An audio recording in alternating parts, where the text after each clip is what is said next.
Hawaii dahe pashe zani wabi hoimpi kumbra. Welcome to This Osage Life, a video podcast about everything Osage. I am your host, Shannon Shaw Duty, editor of the Osage News, the official independent media of the Osage Nation. In this first video, our three guests will be discussing episodes 1 through 3 of the Bloomberg and iHeartMedia podcast and Trust by Rachel Adams Hurd and Allison Arreta.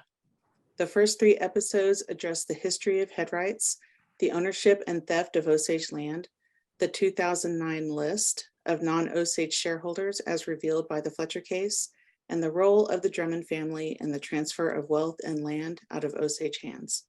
Now for some introductions. Each of these guests were featured in the first 3 episodes of In Trust. Chief Gray, let's start with you. Okay.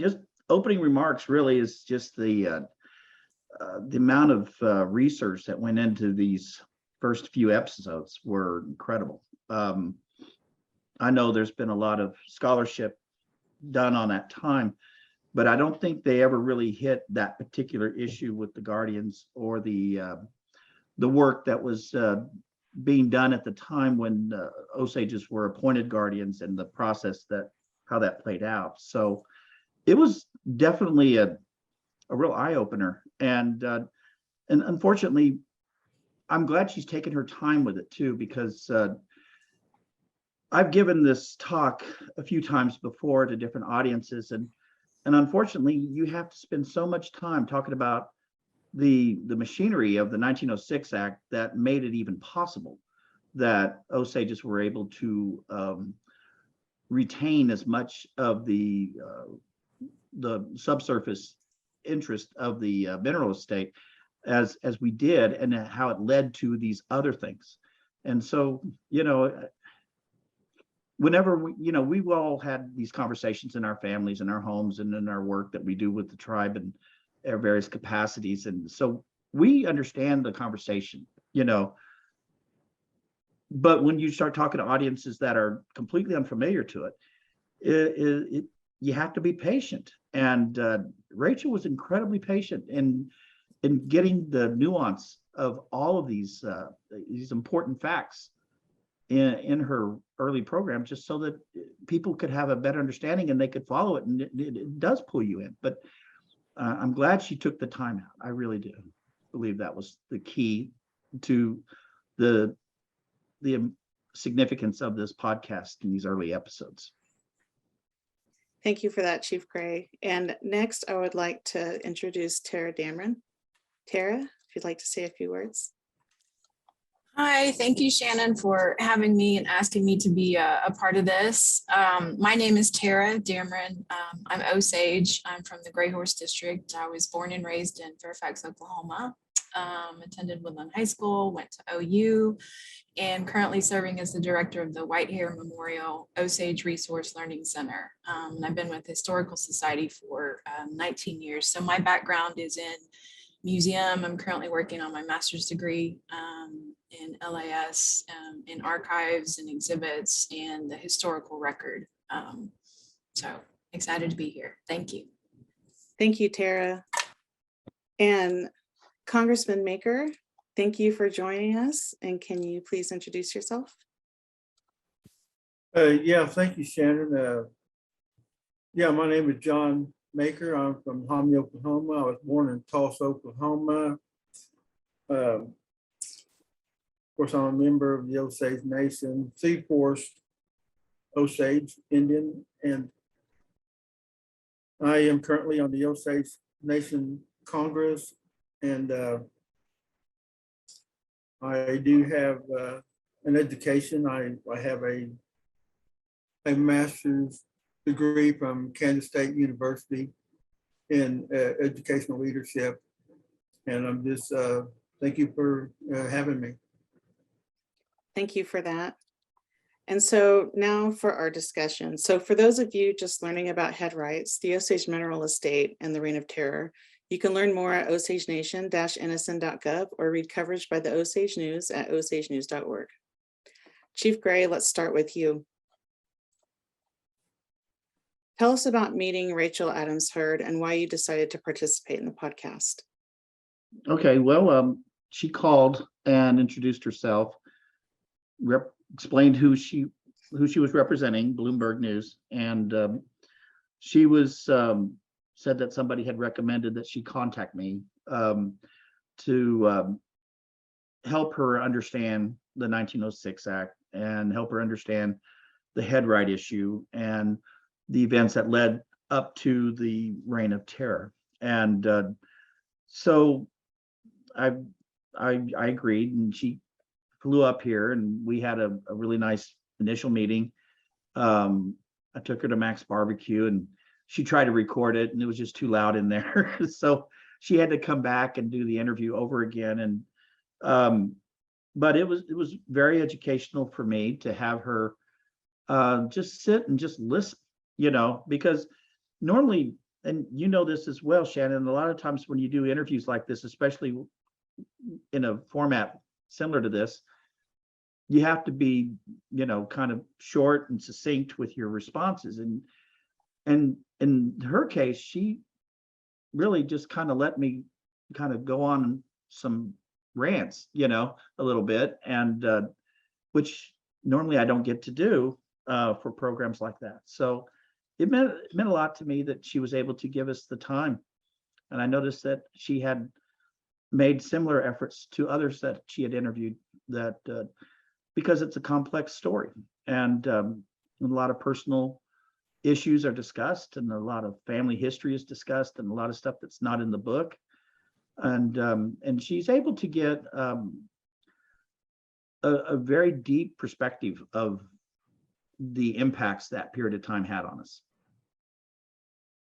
Yes, I understand what you're saying, and yes, it is tough to divulge some of those things whenever you're speaking with someone, and that brings us to Tara, because Tara, in the first episode, you talked about your Uncle Charles, and it was very brave. I thought what you did was very brave in talking about the struggles with the Fletcher case and your efforts to keep that going.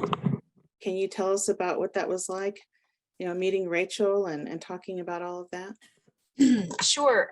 So I actually was contacted by my lawyer, Jason Ahmet, who's on the Fletcher case and has been, and he said, hey, there's someone that I think you should really need, to talk to. She wants to know about the Osage history and the Osage, not so much the history, but understanding the sort of the really minute details of the guardianship, of the headright system, of the financial, if you want to call it management or mismanagement of it. So that's how I met Rachel, and we spoke on the phone, and we had a lot of good.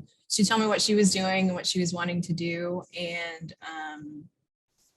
I was excited, and as part of my job, that's what we do, is we help provide resources and point people to other areas or even persons, or that might help. So she came up, and she came to Whitehair. She's been to Whitehair several times doing research, and I remember her commenting. I think early on she didn't realize sort of the vast amount of like what she was getting herself into. She thought there would this just be like, oh, well, I can Google this and I can, this is online, and it turns out it's not. You've got to really get into the archives, and she's done a fantastic job of doing the research, of talking to these individuals, of going into this level. So when she asked me to speak about the list, I was very excited and happy to do that. As you know, Charles Pratt Jr. and then Bill Sam Fletcher, Juanita West, and others, so many others before me, have taken up this cause. And so I was excited to speak about the implications and the impact of the list that came out in that 2009 article, because up until that point, it had taken 106 years for us as Osages to finally see a list of who has our money, and who has our headrights. Now, we didn't get to see amounts, but always happy to do that because our people need to know, because it's our money and our land. So we just have to, keep fighting the good fight. I totally agree. John, Congressman Maker, would you mind sharing with us what it was like meeting Rachel for the first time? Sure. I first received a phone call from Rachel last year, right before Thanksgiving. And she, of course, introduced herself, told me, who she was, who she worked for, and asked me if I had a great grandmother, full blood, whose name was Wahusai. And I was amazed by that. I go, yes, I do. And she goes, well, I'm doing a story about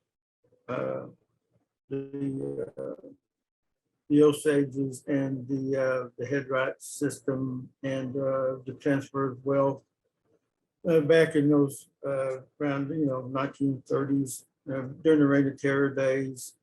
And of course, I was interested and intrigued by it, and I wanted to hear more, of course. So we set up a first meeting up in Pawhuska at the Buffalo Joe's restaurant, and just for a first meeting. And she wasn't going to. She did want to tape that day, but I was a little, reluctant to right in the beginning because it was kind of as we all know, a touchy subject for our people and all those involved. And for me, I just wanted to kind of get to know her. Her producer was there, and we met, and she said she had already visited with a few people that morning, and I met her in the afternoon. So that's how we first met, and then she had quite a few documents then about my great grandmother. And I was amazed by the amount of research that she had done, getting ready for this, because I mean, there was documents, court records, her inventory list of her estate, her lands. I mean, I was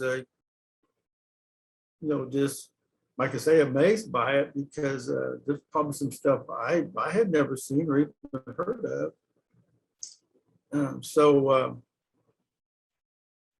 Well, this is a good segue, because this leads me into my next question that I want to ask. So, Congressman Maker, in the podcast, you tell a story about your mother and non-Osage aunt doing a test at the Hominy trading post to expose the Osage price of how merchants would charge Osages almost double or triple that of what non-Osages were charged.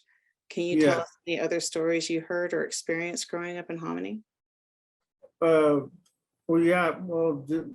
sure that Chief Gray and his family have heard. We've all heard about these kind of stories, and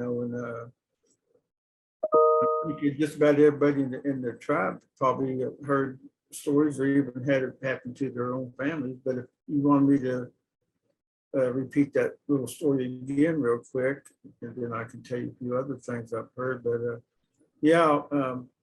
my mother, Virginia Maker, is half Osage and half Scots.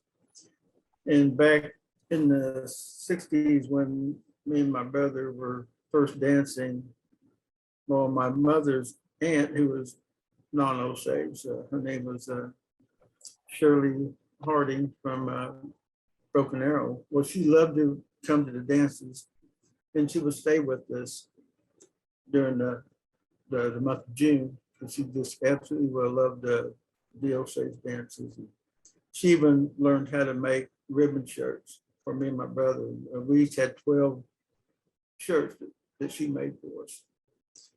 So one summer she was here, and they were going to, her and my mother were going to go down to the Pioneer store, which was the original Drummond trading post back in the day. So my mom had told her about there was an Osage price, and she just couldn't believe it. You know, she goes, "What? What's this?" And mom said, "Yeah, there is the Osages are charged more than a non-Osage," and she just really couldn't believe it. So mom said, "Well, I'll just show you." And mom gave her a list of things they were going to buy that day down at the Pioneer store. And like, material and ribbons and stuff. Maybe a few other things, but they had the same exact list. And they went down there and they both went in separate doors so they wouldn't know they were together.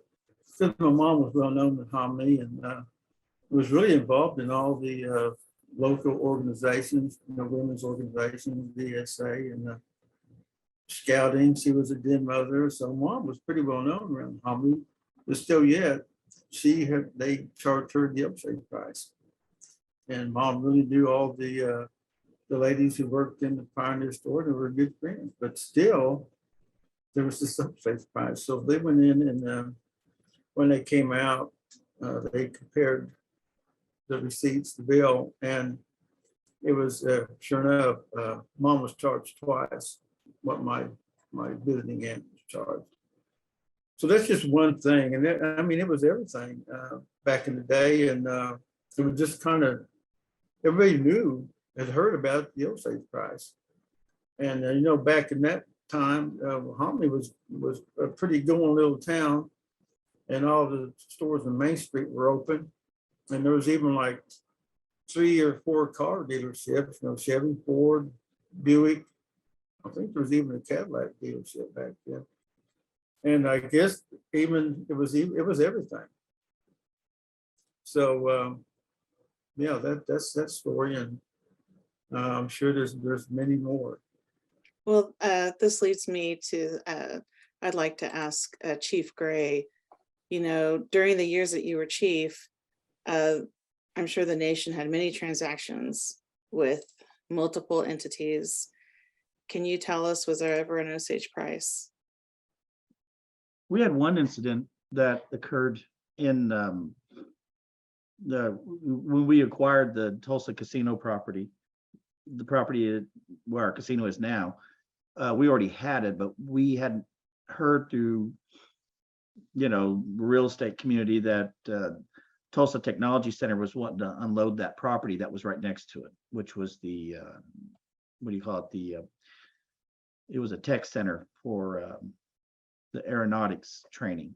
And the Tulsa Technology Center put a price out of $2.5 million.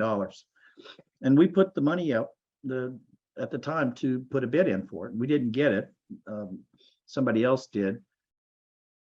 And one day the individual came over to the tribe and said, I really don't have much use for this property, but you guys might seem to be more interested in it than we are. So I'll sell it to you for $7.5 million. Well, that's like 3 times what he paid for it. And he didn't do any improvements on the property. So we said, no, thank you. And, so we hired some friends that represented us to them and negotiated a price. And when it came time to close, we bought it for $4.5 million. So the Osage price is alive and well. They didn't know it was us until we walked into the abstract title room, so. Well, I myself have heard many stories about the Osage price. Growing up, my grandmother was full-blood Osage, and I think most Osage families do have stories like this. And Tara, this leads me to you. Do you have any stories to share or anything that your Uncle Charles told you or anything about the Osage price?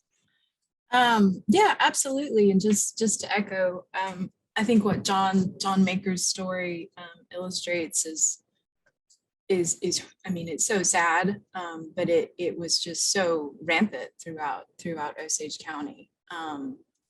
And, you know, I've heard stories going to language classes out to Whitehair with Uncle Harry Red Eagle Jr. and Kenneth Big Horse Sr. and just, you know, different Osages there. And they talked about their own sort of personal stories. But, you know, Uncle Harry would always talk about, you know, the Drummond store in Hominy and how they would allow Osage debt and credit to run up.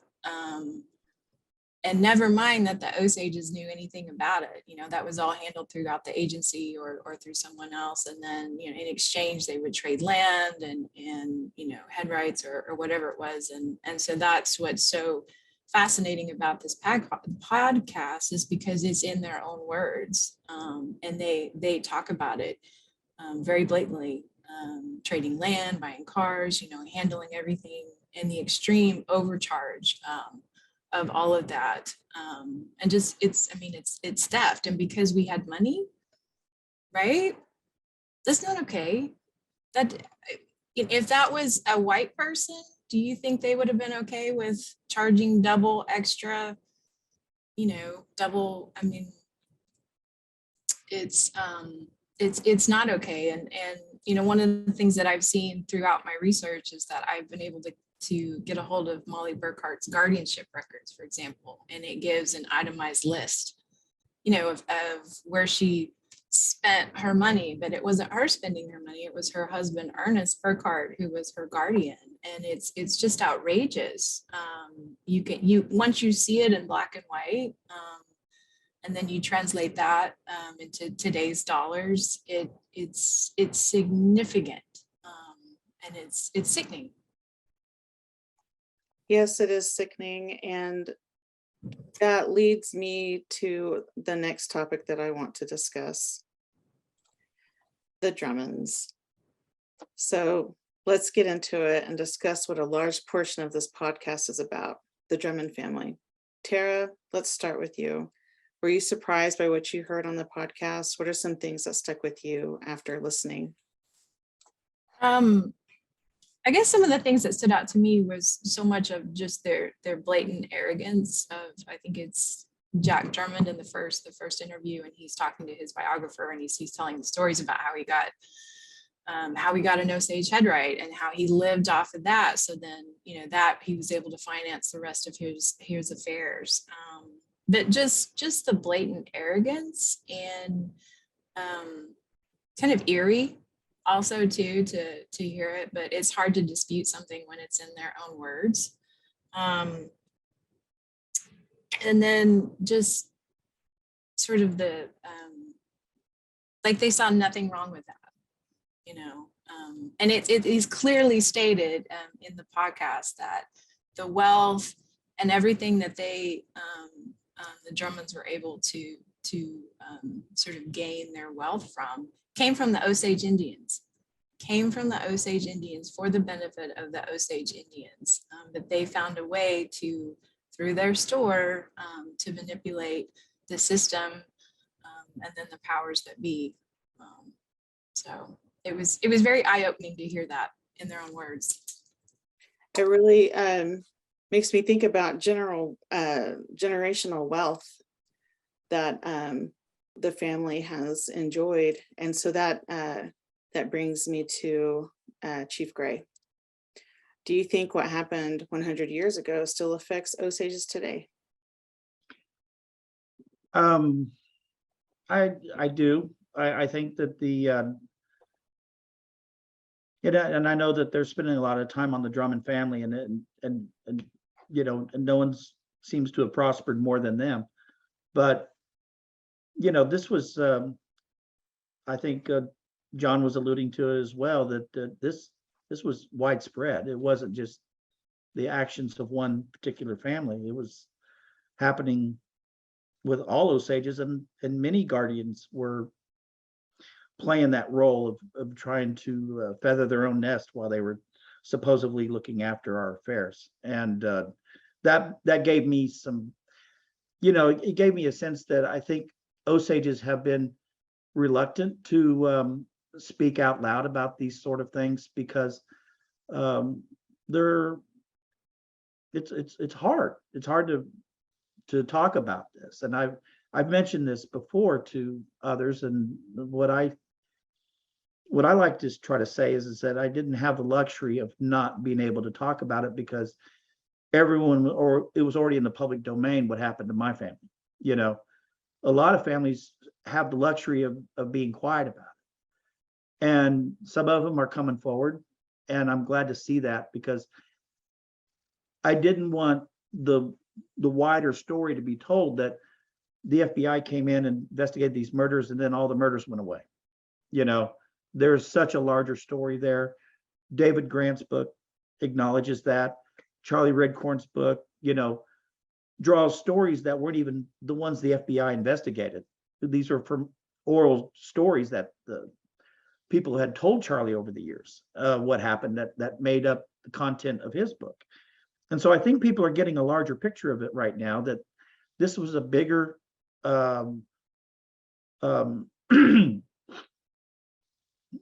it was a bigger effort than just the work of one family or one man. And I'm kind of glad that is coming out, because I think it's important for Osages to understand that story in a way that it needs to be told. And these individual stories that Rachel has been able to do the research on has been just, it's been hard listening to what happened to them. But I think it's important that we come to terms with it and not let history whitewash it. I agree.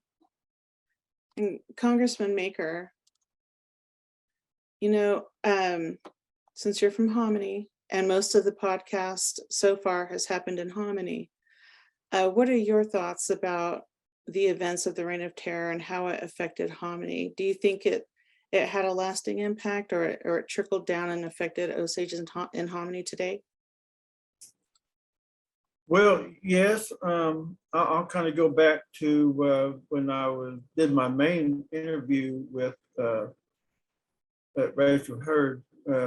Like I said earlier, when I first met her briefly, and then it was right before the holidays, and she told me that she asked me if I would interview when she came back, and I said okay. So that was in right before Thanksgiving. Then she came back in January, and I met her over in Skytube, and I interviewed with her for 2.5 hours, and we talked about a lot of stuff. And of course, one of the first things she asked me is she showed me the documents about my great grandmother's estate, and she goes, "What do you think about this?" And I said, "Well, of course I don't like it." She said, "Well, did you know about it?" I said, "No." She said, "Well, did your dad ever tell you about these things?" I said, "Well, a little bit, but that was just kind of general knowledge of all stages of what happened, how the Drummond family amassed such a huge amount of land in just a short amount of time, especially during the Depression days and the war. And it was just like the only one that I told her, well, it's pretty simple. The only ones here in Oklahoma that had money in those days were the Osages, because they had the headright money and no one else did, because they were still getting paid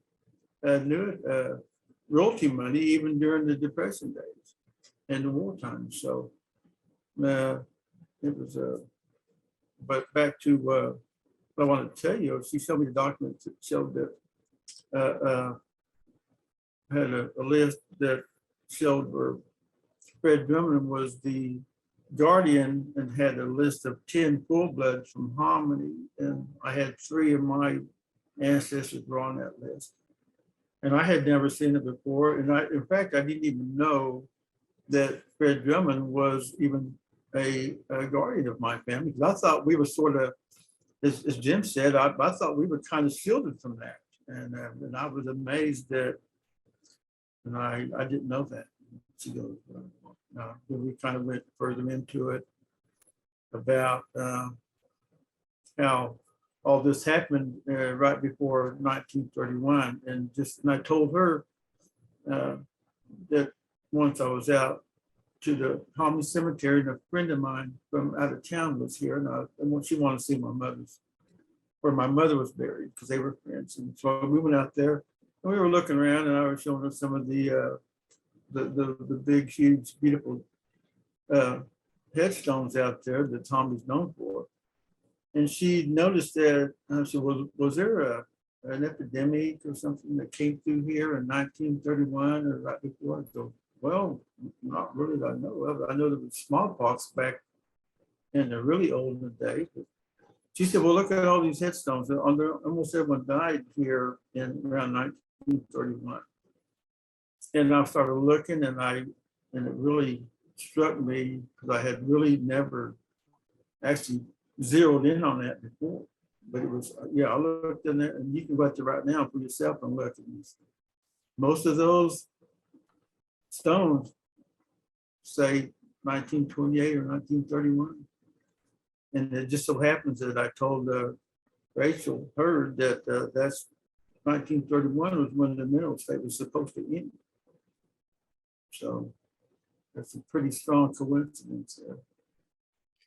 Yeah, it's the same story in the Gray Horse Cemetery, and you have to wonder who benefited from those deaths, who received those estates, who received those headrights, which brings me to my next topic, which is the 2009 list that was published for all Osages to see. So that was a result of the Fletcher case, a case that is still ongoing.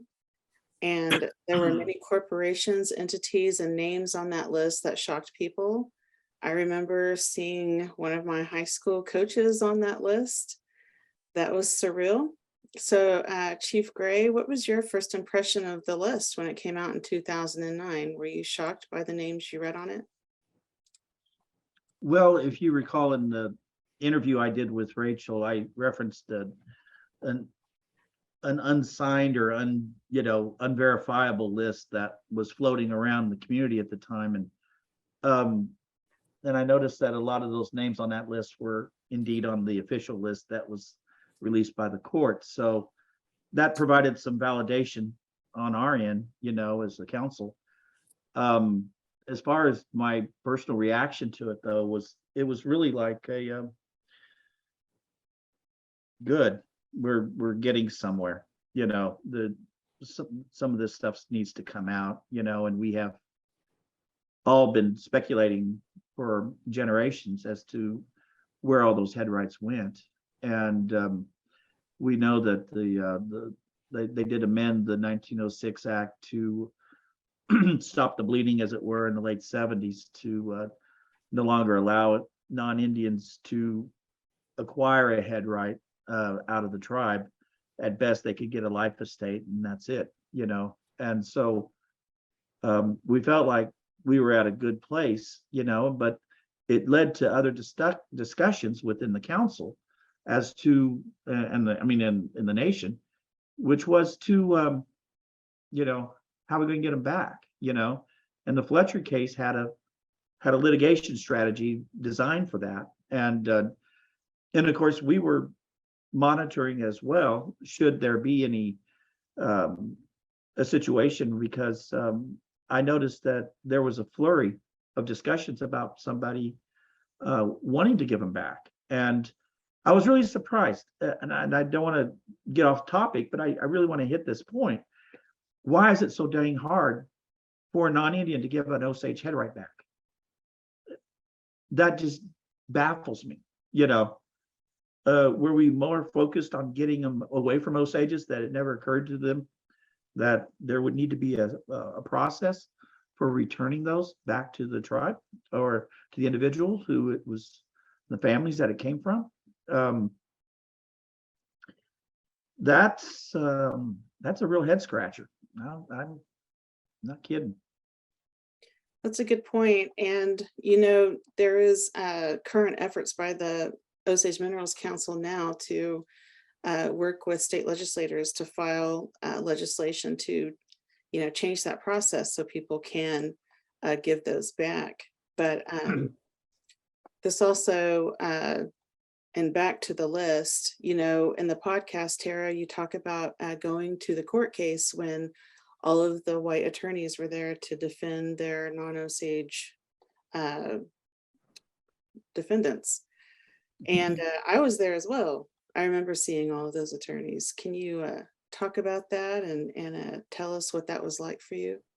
Yeah, that was sort of shocking to see all that.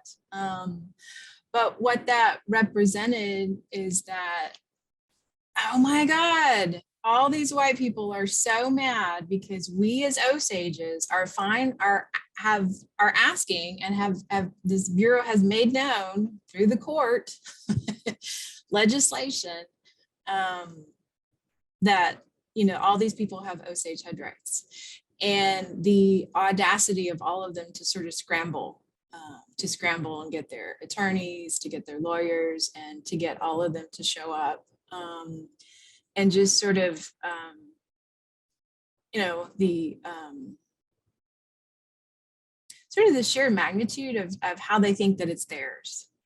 You know, well, we bought it, or I purchased it, or I inherited it. I think in the podcast, it's kind of interesting how some of the Drummonds just claim ignorance. I didn't know. I did not know that such and such, my ancestor was a guardian. And I think I'm over that at this point. Like, I really, you didn't know? Because basically Osage Indians were the economy of Osage County. And, you know, still are a large part today.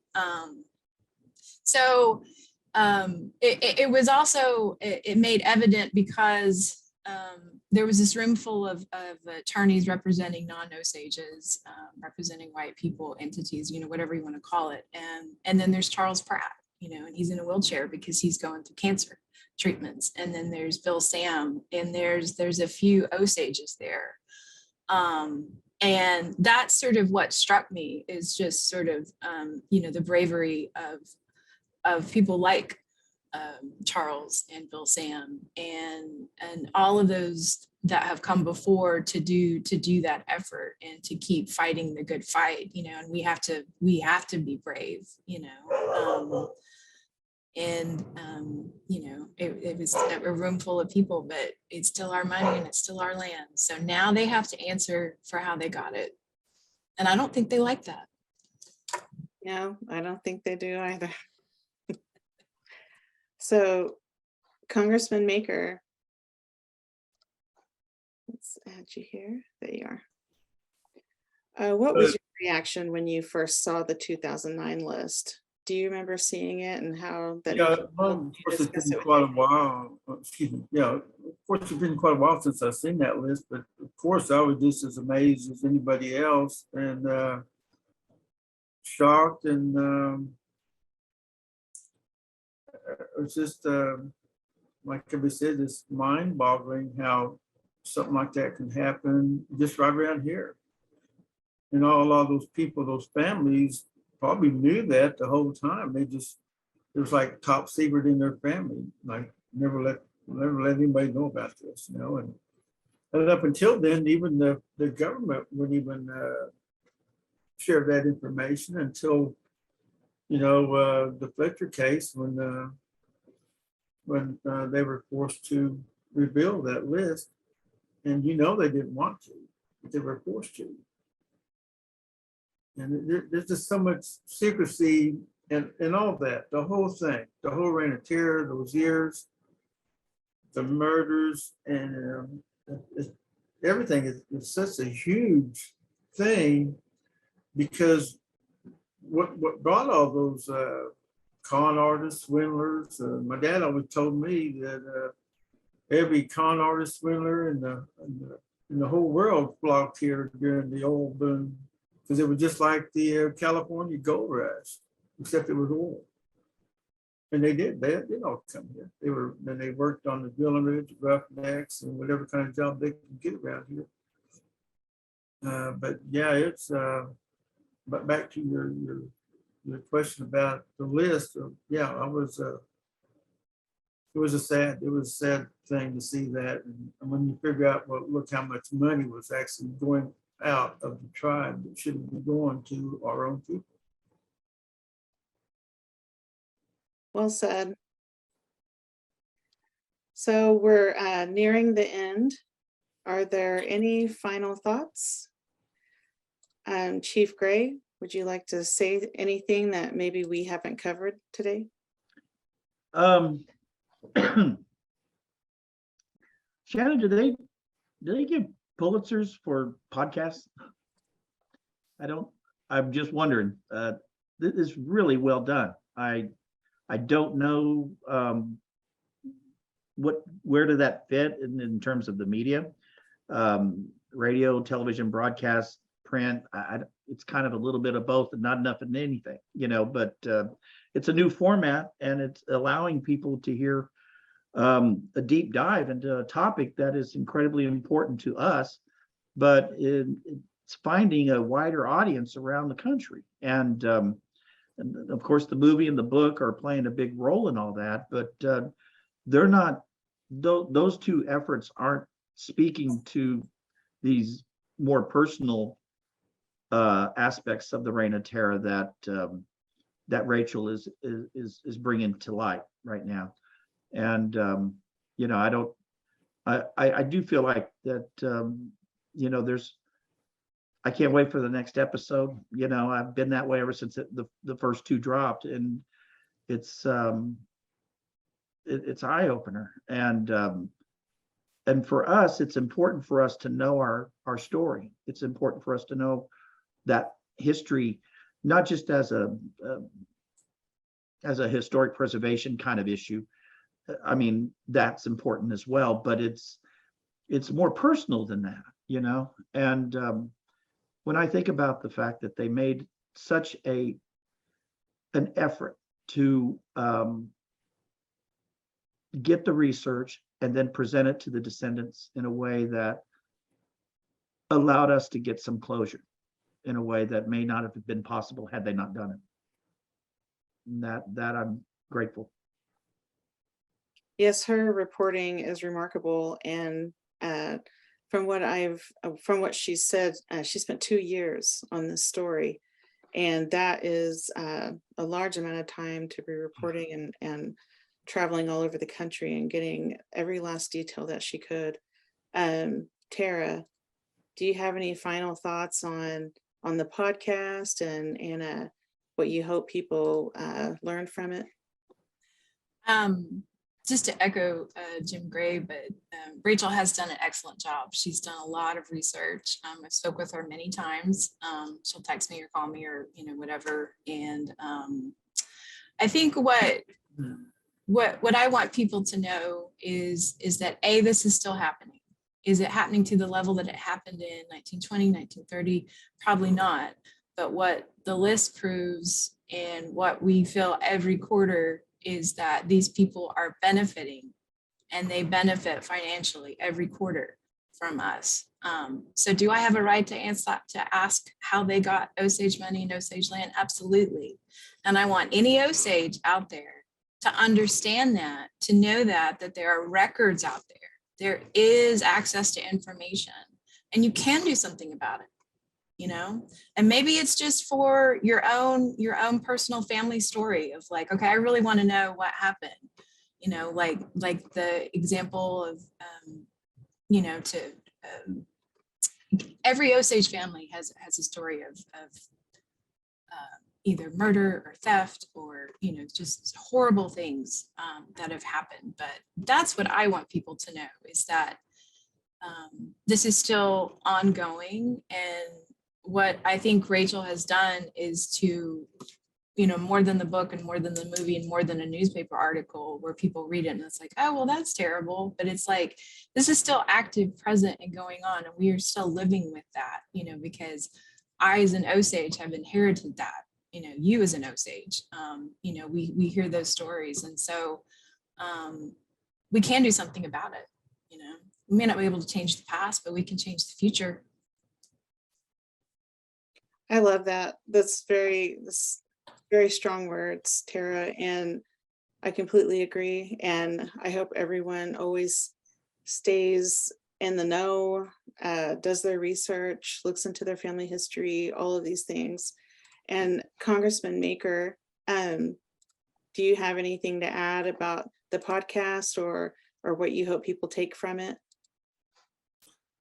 Yes, I too am just really thankful to Rachel Hurd and her tremendous amount of research. And I have been down myself down to the archive, Southwest Archive in Fort Worth. But again, like when I first met her, she had like, well, even during the holidays when I was between interviews, she sent me by UPS a folder of about 100 documents of my family alone. And I was just amazed by it all. And one of the documents I want to say real quick before we end, just to give the audience an example of some of what was going on. She had a document that said that the trading post, now the Pioneer Store, charged my great grandmother $19,000, and in today's economy, that would be equal to $370,000 in today's economy. That's just an example, and that's a small example of some of those are huge amounts that they were overcharged. But yeah, just again, thank you for this, and I just thank you to the Bloomberg organization for all their work. Thank you, Congressman Maker. And thank you, Chief Gray. Thank you, Tara, for joining us on our very first episode of This Osage Life. You can listen to the podcast in trust from Bloomberg and iHeartMedia at wherever you get your podcasts. The first 5 episodes are out, and we hope you'll give them a listen. The transcripts of each episode will also be printed in the monthly edition of the Osage News. If you haven't subscribed but would like to do so, it's free for Osage tribal members. Call us at 918-287-5669 or email us at osagenews@osagenation-nsn.gov. Thank you for joining us, and until next time. Kashikata iwi de demikshe kakuna.